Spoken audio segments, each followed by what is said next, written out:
It only takes one psychologist to change a light bulb, but the light bulb really has to change.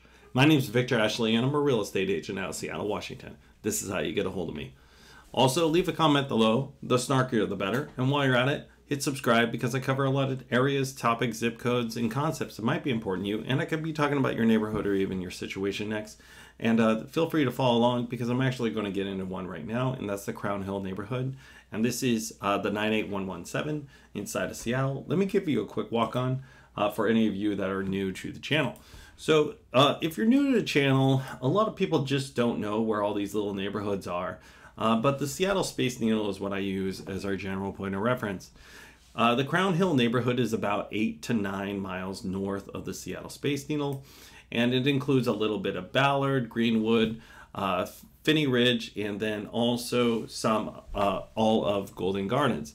It's also to the south of the Shoreline area, and it's just north of almost all of Ballard. So I just wanted to give you a quick walk on while we get started on this. And then also, if you're new to the channel, you might not know this, but I go into our area multi-listing service, and the multiple listing service for all the real estate agents, and I pull all of this information. So if you want to know where I actually get this, because I'm a real estate agent out of Seattle, Washington, I can actually get into this for you. But I've had some people ask me where I actually get this information.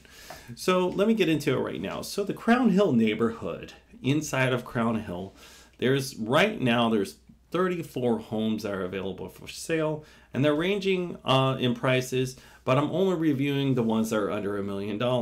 The average home right now under $1 million is $796,000. It's been on the market for 35 days. It's 2.5 bedrooms, 2 bath, and it's just under 1,300 square feet. That makes it on a price per square foot average right now in this area at $633 per square foot. Now, a lot of you might have a question on, what this actually means, and I'm actually going to get into it right now for you. But the price per square foot method is the easiest way to actually tell what things are worth in the area, and you just take the listing price and you divide it by how many square feet, and now you have the price per square foot. Now, I also did the mortgage on this because I wanted to give you an idea exactly what it would take to buy this house in general. And the mortgage right now, if you bring a $60,000 down payment on a 30-year loan, 7.5% interest, you'd be looking at $5,174 in a mortgage payment right now.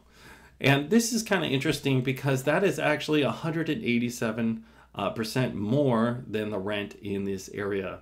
Because if you took that exact same house and you rented it instead of actually buying it, the rent right now would be approximately $2,761, and the mortgage would be $5,174. So it's approximately $2,413 more per month to actually buy right now than it is to rent. Now, another thing that I wanted to get into, because I don't usually do this, but I've been reviewing the year-over-year change. And what I also did is I took the first 15 days of this May versus the first 15 days of last May, and I compared those two inside of all of the sold data inside of the 98117. So now you have a general idea of exactly what's going on. Last year we sold, I believe it was 29 homes inside of this area, and this year we sold 31. So it's actually gone up more than what I've been noticing in the general area when I do this comparison.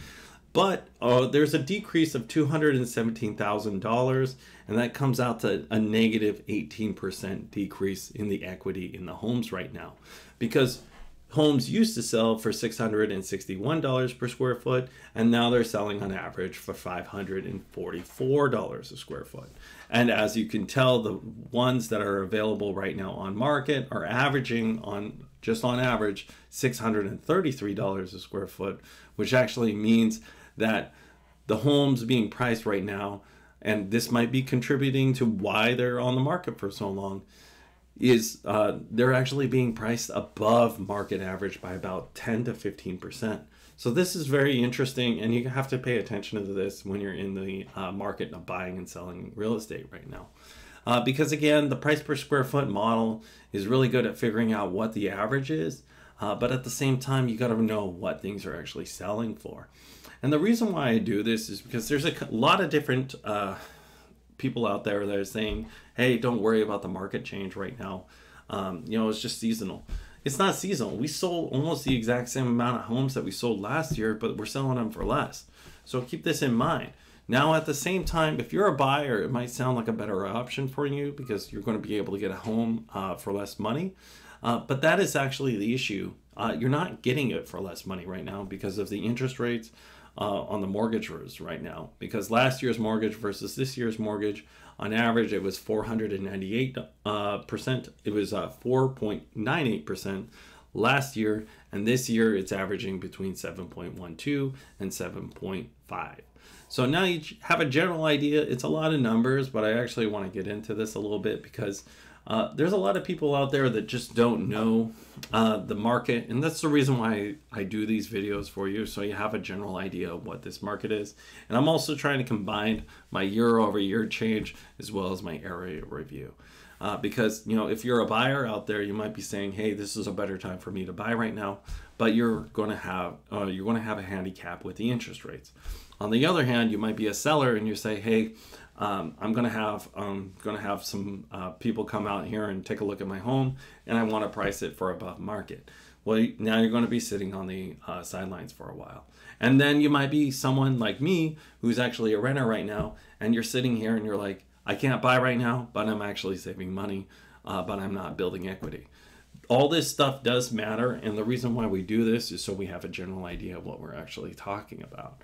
Now, if you also want, you can watch my video right here, and this is about amortization, because just so you know, in the first year, 87% of your payment actually goes to interest. These are the things that I cover in my channel. Hopefully you enjoyed it, and as always, it was a pleasure working with you today, and I hope you have a fantastic day.